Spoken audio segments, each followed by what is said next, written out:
Hey everyone, welcome to Epic Drama World. आज हम discuss करेंगे सिटी ऑफ रोमांस के 14th एपिसोड को।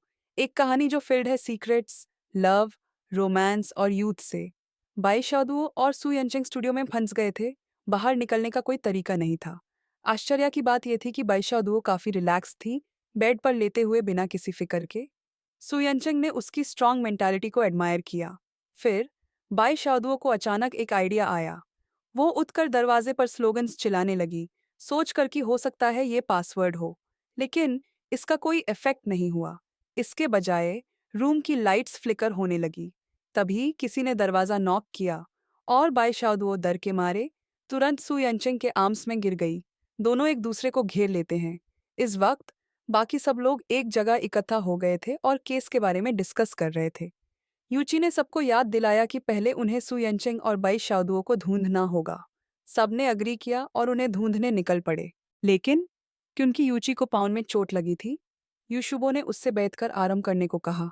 ये देखकर यूची के दिल में वार्मथ आई। सू यंचिंग और बाई शाओदुओ रूम में चेयरफुली बात कर रहे थे, पुरानी यादों को ताज़ा कर रहे थे। अचानक उनका बिहेवियर थोड़ा और इंटीमेट हो गया। तभी बाकी सब लोग अंदर आ गए। उन्हें देखकर सबने तुरंत अपने चेहरे मौज लाए। सू यंचिंग और बाई शाओदुओ दोनों थोड़े एम्बैरेस्ड फील कर रहे थे। हे रुई ने यह सीन देखा तो उसके अंदर एक अनईजी फीलिंग थी। जब सब इकट्ठा हुए तो उन्होंने अपने ढूंढे गए क्लूज का एनालिसिस शुरू किया। काफी मेहनत के बाद उन्होंने फाइनली रूम से बाहर निकलने का रास्ता ढूंढ ही लिया। जो एनपीसी पहले रूम के अंदर थी, वो उनका इंतजार कर रही थी बाहर, एक लास्ट स्केयर देने के लिए। लेकिन सू यंचिंग को डर नहीं लगा और वो सबके लिए दिए गए गिफ्ट्स ले आया। बस में वापस जाते वक्त सू यंचिंग और बाई शाओदुओ ने खुद से एक साथ बैठने का फैसला किया।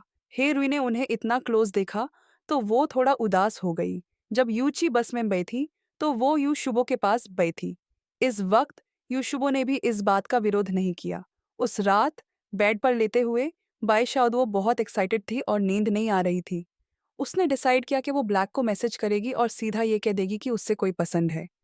जब सू यंचिंग ने उसका मैसेज पढ़ा तो उसे समझ आया कि बाई शाओदुओ को पसंद करने वाला इंसान एक्चुअली वो खुद है। सू यंचिंग, जो अभी ब्लैक की आइडेंटिटी में था, बाई शाओदुओ से चैट करने लगा और उसे अपने जज्बात परस्यू करने के लिए इनकरेज करता रहा। बाई शाओदुओ के थॉट्स समझने के बाद सू यंचिंग ने अपनी असली आइडेंटिटी स्विच की और बाई शाओदुओ को मूवी देखने जाने के लिए बुलाया। बाई शाओदुओ, जो इस इनविटेशन से एक्साइटेड थी, तुरंत हाँ कर गई।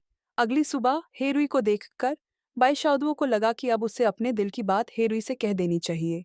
उसने अपने जज्बात कन्फेस किए और बोला कि वो सू यंचिंग को पसंद करती है। हेरुई को ये सुनकर बहुत दुख हुआ, लेकिन वो इतनी ज्यादा अपसेट नहीं थी और ना ही बाई शाओदुओ को ब्लेम किया। फिर भी बाई शाओदुओ को गिल्टी फील हो रहा था, क्योंकि वो जानती थी कि हेरुई ने काफी टाइम से सू यंचिंग को पसंद किया है। तब हेरुई ने बाई शाओदुओ को कंफर्ट किया, कहकर कि वो समझ गई थी कि सू यंचिंग का दिल बाई शाओदुओ का है, उसका नहीं। अगर बाई शाओदुओ नहीं भी चाहे तो हेरुई का जीतने का कोई मतलब नहीं था। हेरुई ने बाई शाओदुओ को इनकरेज किया कि अपने पास्ट के बारे में सू यंचिंग से सच बताए। लेकिन बाई शाओदुओ को यह डर था कि उसका अनस्पीकेबल पास्ट सू यंचिंग को उसे नीचा समझने पे मजबूर कर देगा।